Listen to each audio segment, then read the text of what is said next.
परम शांति ही ਤੁਹਾਡਾ ਸਾਰਿਆਂ ਦਾ ਸਵਾਗਤ ਹੈ ਸਾਡੇ ਮਾਂ ਬਾਪੂ ਜੀ ਦੇ YouTube ਚੈਨਲ ਪਰ। ਆਨੰਦ ਭਈਆ ਗੱਲ ਕਰਾਂ ਦੇ परम शांति बापू जी ਤੁਹਾਡਾ ਸਵਾਗਤ ਹੈ। ਔਰ ਅੱਜ ਜਿਹੜਾ ਮੇਰਾ ਕੁਐਸਚਨ ਉਪਨਿਸ਼ਦਾਂ ਵਿੱਚ ਤੇ ਮੈਂ ਇੱਕ ਕੁਐਸਚਨ ਤੋਪਿਆ, ਉਸ ਵਿੱਚ ਦੱਸਿਆ ਕਿ ਜਿਹੜੇ ਤ੍ਰੀਏ ਲੋਕੇ 'ਚ ਦੇਵਤਾ ਰਹਿੰਦੇ थे ਉਹਨਾਂ ਦੇਵਤਿਆਂ 'ਚੋਂ ਵੀ ਬ੍ਰਹਮ ਗਿਆਨ ਨਹੀਂ ਥਾ। ਤਾਂ ਉਸ ਸਟੋਰੀਆ ਦੇ ਅੰਦਰ ਇਆਂ ਦੱਸਿਆ ਕਿ ਜਿਹੜੇ ਬ੍ਰਹਮਨ ਉਹ ਆਪਣਾ ਇੱਕ ਰੂਪ ਜਿਵੇਂ ਯਕਸ਼ ਦਾ ਰੂਪ ਹੁੰਦਾ ਨਾ, ਉਹ ਇੱਕ ਰੂਪ ਭੇਜਦੇ ਔਰ ਤ੍ਰੀਏ ਲੋਕੇ 'ਚ ਇੰਦਰੇ ਵੱਲ ਜਾਂਦੇ ਔਰ ਉਹਨੂੰ ਇਹ ਦੱਸਦੇ ਕਿ ਤੂੰ ਮਿੰਜੋ ਨਹੀਂ ਜਾਣਦਾ, ਲੇਕਿਨ ਤੂੰ ਜੋ ਵੀ ਕਰਾ ਦਾ ਉਹ ਸਾਰਾ ਮੇਰੀ ਇੱਛਾ ਨਾਲ ਕਰਾ ਦਾ।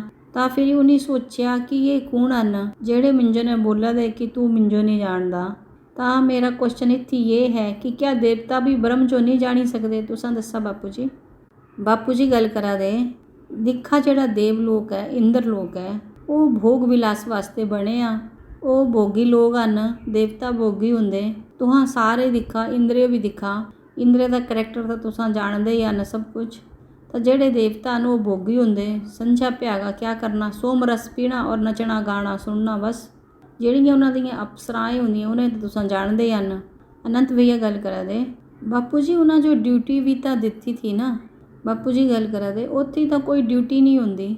ਉੱਥੇ ਜਿਵੇਂ ਵਾਯੂ ਦੇਵਤਾ ਜਿਹੜੇ 3-4 ਦੇਵਤਾ ਹਨ ਨਾ, ਉਹਨਾਂ ਦੀ ਡਿਊਟੀ ਥੀ। ਜਿਵੇਂ ਅਗਨੀ ਦੇਵਤਾ ਧਰਤੀਆਂ ਪਰ ਜਾਂ ਤਿੰਨਾਂ ਲੋਕਾਂ 'ਚ ਜਿੱਥੇ ਅਗਨੀ ਦੀ ਜ਼ਰੂਰਤ ਹੁੰਦੀ ਸੀ ਉੱਥੇ ਅਗਨੀ ਪੈਦਾ ਕਰਦੇ ਥੇ, ਮਗਰ ਬਾਅਦ ਦੇ ਵਿੱਚ ਆਟੋਮੈਟਿਕਲੀ ਅਗਨੀ ਪੈਦਾ ਹੋਣਾ ਲੱਗੀ। ਫਿਰ ਇਹ ਵਾਯੂ ਦੇਵਤਾ ਤਾਂ ਵਾਯੂ ਵੀ ਆਟੋਮੈਟਿਕ ਚੱਲਣਾ ਲੱਗਾ। ਉਸ ਟਾਈਮਾਂ 'ਚ ਦੇਵਤਾ ਥੇ।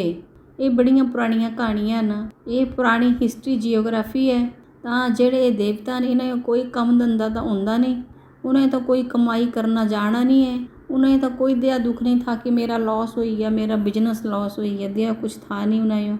ਅਨੰਤ ਭਈਆ ਗੱਲ ਕਰਾ ਦੇ ਬਾਪੂ ਜੀ, ਇਹ ਤਾਂ ਇਹਨਾਂ ਦੇ ਪੁੰਨ ਕਰਮ ਦਾ ਫਲ ਹੋਊਗਾ ਨਾ ਜਿਹੜਾ ਕਿ ਦੇਵ ਲੋਕੇ 'ਚ ਹੈ।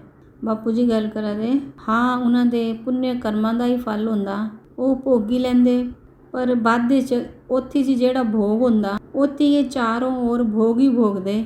ਉੱਥੇ ਬ੍ਰਹਮ ਗਿਆਨ ਤਾਂ ਹੁੰਦਾ ਨਹੀਂ। ਉੱਥੇ ਕਿਆ ਕੋਈ ਬ੍ਰਹਮ ਗਿਆਨ ਲੈਣਾ ਜਾਂਦਾ?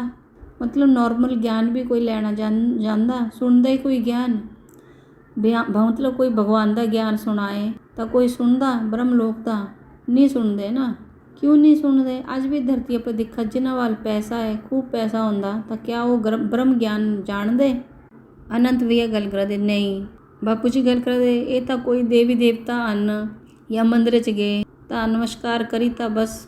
ਅਨੰਤ ਭਈਆ ਗੱਲ ਕਰਾ ਦੇ ਬਾਪੂ ਜੀ, ਮੇਰਾ ਵੀਡੀਓ बनाने का मुख्य कारण यही है कि ਜਿਹੜੇ ਮਨੁष्य धरती लोके पर देवता बनने की कोशिश करा दे या फिर उन्हें जो अपना लक्ष्य बनाई ने बैठे हो कि असा नर ते नारायण या नारी ते लक्ष्मी बनना, बापू जी गल करा दे वो अलग चीज़ है।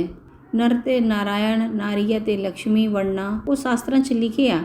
वो पर ਜਿਹੜਾ विष्णु लोक है ना उस वास्ते है, वो बैकुंठ वास्ते है, वो देवता लोक वास्ते नहीं है।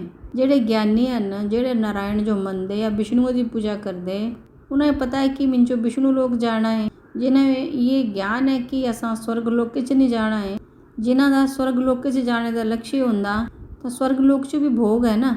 ਉਹਨਾਂ ਨੂੰ ਇਤਨਾ ਤਾਂ ਪਤਾ ਹੁੰਦਾ, ਧਰਤੀ ਪਰ ਇਤਨਾ ਤਾਂ ਪਤਾ ਹੈ ਕਿ ਸਵਰਗ 'ਚ ਆਤਮਾ ਭੋਗ ਭੋਗਦੀ। ਫਿਰ ਇਹ ਆਤਮਾ 'ਚ ਪਾਵਰ ਖਤਮ ਹੋ ਜਾਂਦੀ ਤਾਂ ਫਿਰ ਉਹ ਆਤਮਾ ਮਨੁष्य ਬਣ ਜਾਂਦੀ। ਉਹ ਤਾਂ ਧਰਤੀ ਪਰ ਸਾਰਿਆਂ 'ਚ ਇਤਨਾ ਗਿਆਨ ਤਾਂ ਹੁੰਦਾ, ਪਰ ਗਿਆਨ ਕੁਤੀ ਹੁੰਦਾ। ਗਿਆਨੇ ਦੀ ਜ਼ਰੂਰਤ ਕੁਛ ਜੋ ਹੁੰਦੀ। ਜਿਸ ਟਾਈਮ 'ਚ ਆਤਮਾ ਜ਼ਿਆਦਾ ਦੁਖੀ ਹੁੰਦੀ, ਧਰਤੀ ਪਰ ਮਨੁष्य ਆਤਮਾ ਬੜੀ ਦੁਖੀ ਹੁੰਦੀ, ਫਿਰ ਉਹ ਗਿਆਨ ਤੋਪਣਾ ਲੱਗਦੀ। ਫਿਰ ਜਿਸ ਟਾਈਮ ਉਹ ਗਿਆਨ ਤੋਪਦਾ, ਪਹਿਲਾਂ ਤਾਂ ਜਿਹੜੇ ਬ੍ਰਾਹਮਣ ਹੁੰਦੇ ਥੇ ਉਹਨਾਂ ਨੂੰ ਪਾਵਰ ਥਾ ਕਿ ਜਿਹੜੇ ਬ੍ਰਹਮ ਜੋ ਜਾਣਦੇ ਉਹੀ ਬ੍ਰਾਹਮਣ ਹਨ। ਬਾਕੀ ਕਸ਼ਤਰੀ ਤਾਂ ਗਿਆਨ ਲੈਂਦੇ ਨਹੀਂ ਥੇ। ਪਰ ਵੈਸ਼ਯ ਦੀ ਤਾਂ ਗੱਲ ਹੀ ਨਹੀਂ ਹੈ। वैश्य तो विष्णु की पूजा करते थे। 2 भाग थे ना धरती पर द्वापर च, पूरा द्वापर 2 पंथ बनी गए, एक शिव पंथी एक वैष्णव पंथी। और दोनों के आपस च बड़े भारी लड़ाई झगड़े हुए। आपस च ब्रह्मा विष्णु शंकर भी लड़ते थे, बड़े लड़ते थे। और इन्हां दियां 3 देवियां भी लड़दियां थियां। एक जरनल गल दसदा, सारी आत्मा जो नॉलेज भी होना चाहिए। इस ब्रह्मांडे च ब्रह्मा विष्णु शंकर भी आपस च लड़ते थे। इन्हां दियां 3 देवियां भी लड़दियां थियां। ਤਾਂ ਇਹ ਭੋਗ ਲੋਕ ਸਵਰਗ ਲੋਕੇ 'ਚ ਜਿਹੜੇ ਇਹ ਦੇਵਤਾ ਨੇ ਇਹ ਵੀ ਆਪਸ 'ਚ ਬੜੇ ਲੜਦੇ ਥੇ, ਆਪਸ 'ਚ ਹੀ ਲੜਦੇ ਰਹਿੰਦੇ ਥੇ। ਔਰ ਦੇਵਾਸੁਰ ਸੰਗਰਾਮ ਤਾਂ ਤੁਸੀਂ ਸੁਣੇ ਹੋਏ ਹਨ। ਦੇਵਤਾ ਔਰ ਅਸੁਰ ਇਹਨਾਂ ਦੇ ਵੀ ਲੜਾਈ ਝਗੜੇ ਹਮੇਸ਼ਾ ਹੁੰਦੇ ਹੀ ਰਹਿੰਦੇ ਥੇ। ਅਨੰਤ ਭਈਆ ਗੱਲ ਕਰਾ ਦੇ ਮਾਇਆ ਦਾ ਜਿਹੜਾ ਪ੍ਰਭਾਵ ਹੈ ਉਹ ਤਿੰਨਾਂ ਲੋਕਾਂ ਤੱਕ ਰਹਿੰਦਾ। ਇਆਂ ਮੈਂ ਸੁਣਿਆ, ਕਿਆ ਇਹ ਸੱਚ ਹੈ? ਬਾਪੂ ਜੀ ਗੱਲ ਕਰਾ ਦੇ, ਤਿੰਨਾਂ ਲੋਕਾਂ ਤੱਕ ਮਾਇਆ ਦਾ ਪ੍ਰਭਾਵ ਜੀ ਉਹ ਜ਼ਬਰਦਸਤ ਹੁੰਦਾ। ਨੀਚੇ 7 ਪਤਾਲ ਲੋਕ ਹਨ, ਉੱਥੇ ਅਸੁਰ ਰਹਿੰਦੇ, ਉੱਥੇ ਆਸੁਰੀ ਆਤਮਾएं ਰਹਿੰਦੀਆਂ। ਮਨੁੱਖ ਤੇ ਨਿਚਲੀ ਕੈਟਾਗਰੀ ਵਾਲੀਆਂ ਆਤਮਾ ਜਿਹੜੇ ਅਸੁਰ ਰਾਖਸ ਇਹ ਸਾਰੇ ਲੋਕ ਉੱਥੇ ਰਹਿੰਦੇ। पर वो भी तपस्या करते थे, उन्हें भी ज्ञान होता था, तपस्या करते थे तो वो ब्रह्मपुरी तक जा सकते थे। ब्रह्मा की दाढ़ी पकड़ी ना हिलाते थे। दे राक्षस थे। जेड़े राजा बलि थे वो भी सुतल लोक के राजा थे। जिथे सुख होंदा, चाहे धरती पर भी सुख होवे तो उन्हें कुछ भी ज्ञान लेना जाना, चाहे धरती पर भी जेड़े मनुष्य हैं वो। हुण एक गल दसा, मैं तो अपने ज्ञाने के हिसाबे ने मैं अपनी आत्म स्वरूप की जिस टाइम दिखदा, मैं जिस टाइम बड़ा पुराना इंद्रलोक बड़ा बैक च जाइने दिखिया था, असली इंद्रलोके का जिहड़ा वर्णन है उस जो मैं दिखिया तो बस उत्थे देवता कुछ नहीं करते, उत्थे नाच गाना चलदा, डांस इंद्र दियां अप्सराएं नाच गाना चलदा, वो सोमरस पींदे। अनंत भैया गल करा दे, हुण जिहड़ी हकीकत उस टाइमे दी थी वो तां थी, पर साड़ा क्वेश्चन इत्थे ये है कि इस टाइम कियां है स्वर्ग च। बापू जी गल करा दे, अज बदली गया ना, मगर इस टाइम तो देवलोक ही नहीं है, हुण तो सारे देवता मनुष्य बनी गए हो। इस टाइम तो जेडे दुगे लोके वाले ना वो प्रवेश करने आई गए हो, दुनिया गैलेक्सियां ते यूनीवर्सां ते मल्टीवर्से ते ग्रेट यूनीवर्से ते आई गए हो इत्थे। और इत्थे आई ना उन्हां सारा तिन्नां लोकां च साड़ा ब्रह्मांड जी वो पूरा बाहरे दियां आत्मा ते जेड़ियां आईयां उन्हां ने भरोया। इसलिए जेडे देवता वो भी क्या गिरी आंदे। लोग बोलते ना स्वर्गवासी हुई आ, पहले चाहे स्वर्ग च गया थोड़ा दान पुण्य किता होगा। पहले दही प्रथा थी कि जिस टाइम इंसान अच्छे कर्म करता था तो वो स्वर्ग च जाइने सुख भोगता था, सुख मिलता था जो, तो वो थोड़ा टाइम स्वर्ग च सुख पाता था। फिर जेड़े पाप कर्म किते हो फिर उन्हां वास्ते नरक च जाता था। ये व्यवस्था थी पहले पूरे ब्रह्मांडे च तिन्ना लोकां च, भूलोक भवुरलोक स्वर्ग लोके च एक व्यवस्था थी। और स्वर्ग लोके ते उपर माया नहीं थी। चौथे लोक च जेड़ा चला जाता था वो ज्ञानी होंदा था।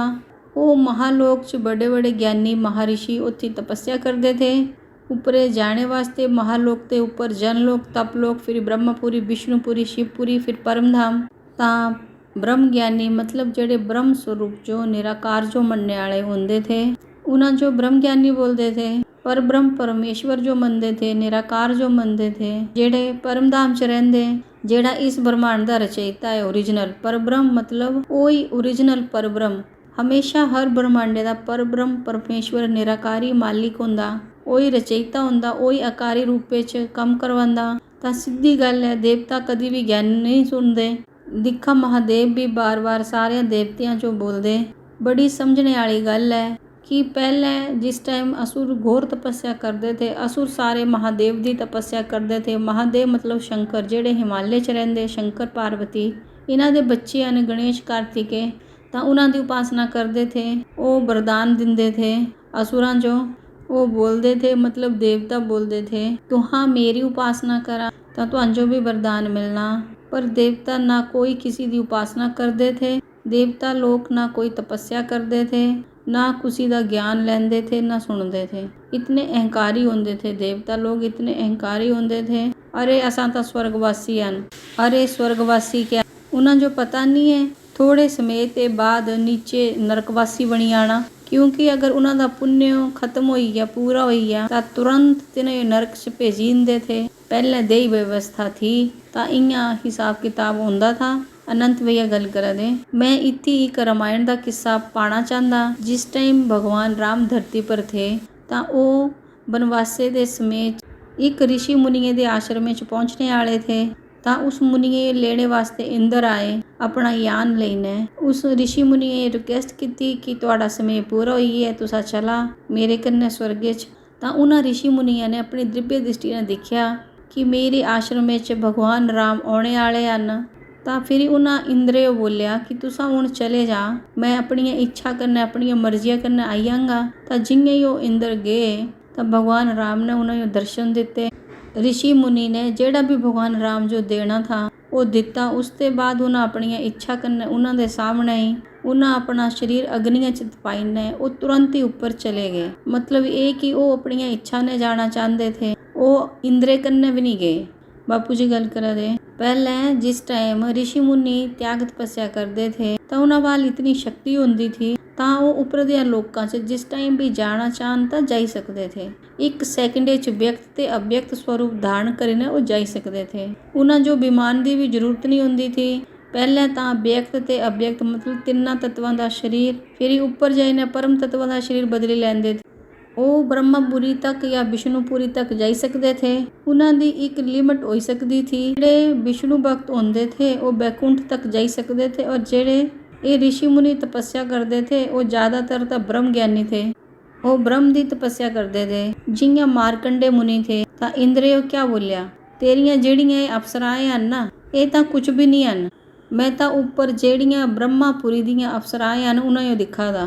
वो ब्रह्मापुरी तक जाई सकते थे, ज़्यादा से ज़्यादा बैकुंठ तक जाई सकते थे। और जेड़े ब्रह्म ज्ञानी थे परब्रह्म परमेश्वर जो मनते थे तो उन्हें इत्थे ते जाइने फिर ही तपस्या करनी पौंदी थी। अनंत भैया गल करा दे बापू जी एक किस्सा और है। जियां राजा बलि थे वो 100वां यज्ञ करने वाले थे। जियां 99 यज्ञ उन्होंने सक्सैसफुल होया, जियां वो 100वां करना ही लगे ता मतलब इंद्र देव इन्हां दा यज्ञ खराब करने वास्ते भगवान विष्णु वाल गए। अगर ये इंद्र बनी गए, अगर इन्हां 100 यज्ञ पूरे हो ही गए तो मेरा फिर राज खत्म हो जाना, फिर उन्हें एक कल्प तक इंद्र बनी आना। फिर इस वास्ते भगवान विष्णु ने वो बामन अवतार लईने 3 पैर नापे जमीन वो मंगया। फिर वो पैरों की जमीन जी नापने वाली थी वो पूरी नहीं कर सके, फिर वो इंद्र पद नहीं पाई सके। तो बोलने का मतलब ये है कि इंद्रियों भी चिंता होंदी, मतलब जेड़ी माया है उसका प्रभाव त्रीजे लोके तक है। मैं इत्थे ये दसना चाहता बापू जी गल करा दे दिखा तिन्ना लोकां तक माया का प्रभाव होंदा, मगर क्या होया 2 पंथ हो गए ना द्वापर से, शिव पंथी और वैष्णव पंथी हो गए तो आपस च लड़ाई होंदी थी। तो दोनों विष्णु और शंकर की भी इतनी ज़बरदस्त लड़ाई होंदी थी क्योंकि जेड़े शंकर की उपासना करने वाले थे, जेड़े शंकर के फॉलोअर्स थे वो सारे असुर थे।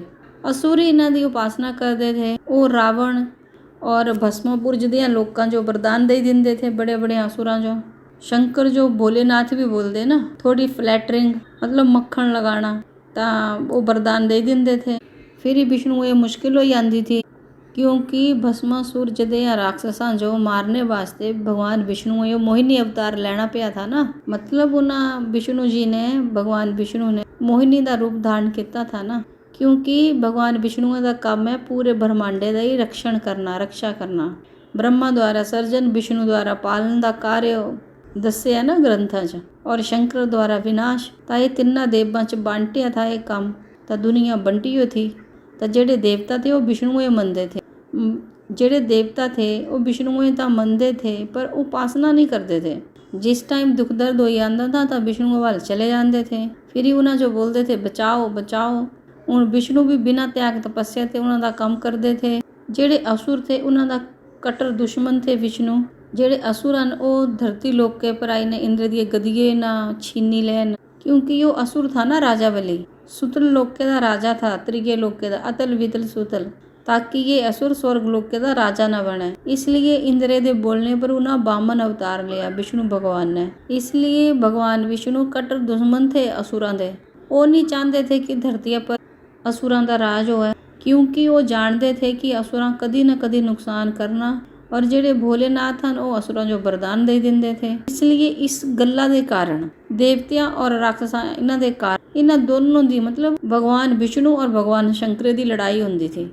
वीडियो लंबा हुई है, मैं अगला पार्ट बनाती है। परम शांति। बेहद की परम शांति सोचो, बोलो परम शांति। Join us daily for live meditation, 10 p.m. to 11 p.m. on YouTube Live. Subscribe now. Website www.paramshanti.org. Email us anand@paramshanti.org. Like, share, subscribe. Join today. बेहद की परम शांति।